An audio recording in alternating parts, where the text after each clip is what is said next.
Water supply line leaks are super annoying, but fixing them doesn't have to be a headache if you know what you're doing. So, first off, you want to turn off the main water valve to stop any more water from making a mess. Then, grab a wrench and check all the connections around the leak. Sometimes they just need a little tightening, you know?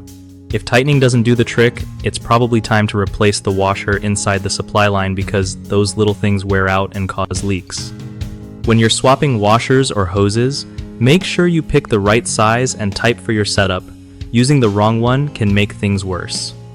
Also, don't over-tighten the connections. Just snug them up enough so they don't leak but aren't stressed. After you make the fix, turn the water back on slowly and watch for any drips. And seriously, keep a towel or bucket handy just in case something leaks while you're working on it.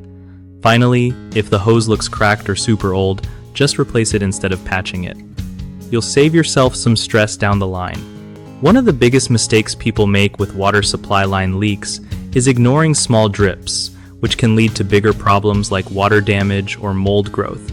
Fixing leaks early prevents costly repairs. Another common issue is over-tightening connections, which can strip threads or crack fittings. The fix is to tighten just enough and use plumber's tape if needed to seal joints properly. Lastly, using the wrong replacement parts is super common, like buying a hose that doesn't fit or using a washer that's too thick.